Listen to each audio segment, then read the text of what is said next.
come in out of there, it's got, yes, absolutely, we won! You know. I'm a kind of jobbing musician, I would think I would describe myself. I had a long career as a singer. I was a double bass player, which I still occasionally play.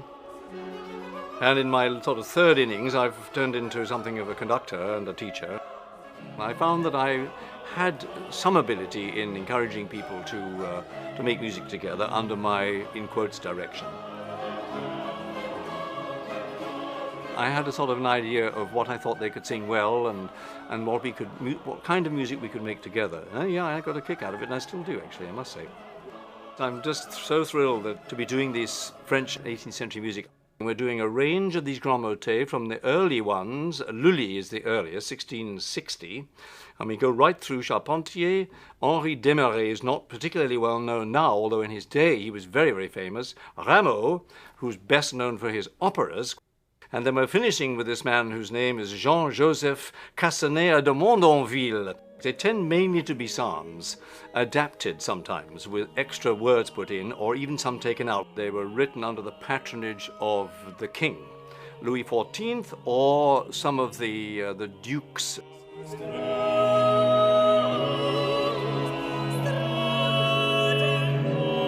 They weren't necessarily writing for services, for masses. In fact, these are really, as I said earlier, they're more concert works, although they appeared in sort of grand ceremonies. So a lot of them are very melancholy, and they end with this sort of passionate fervor.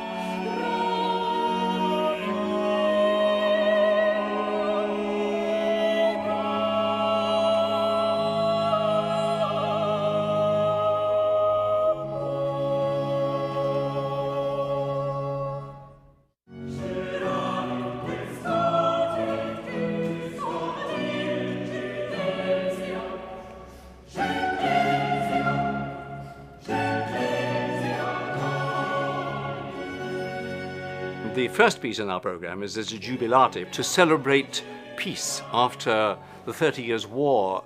I should add that this particular jubilate I think is going to be the first performance since that time of the fully reconstructed motet. This is something rather special. This concert has been quite hard to put together. I must congratulate everybody who's been involved to acquire all the manuscripts and the parts and gather it all. So I took the names off the website and built a program around them, and I tried to get as much variety as I could. Yeah, well, I've always been a singer of sorts. I started off, like so many British musicians in my field, as a chorister, of course, when I was 8.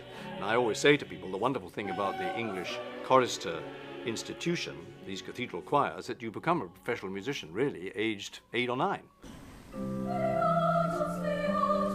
I'm totally untrained as a conductor, like a lot of British musicians, but I've developed my own way of doing things. In my head, I know how I want music to go, and I love to try to create sounds out of groups of singers, be they 900, I did an all-state choir once, which had 900 singers, or be they a chamber group of 20. And so one of my great goals is to try to make sure that all the singers who I work with really are communicating.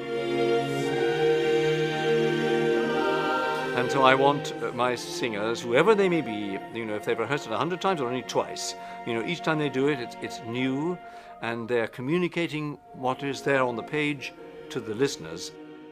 I think the key is that nowadays I look for good material. It doesn't really matter from what genre or period it comes. I love to encourage people to make music of all sorts.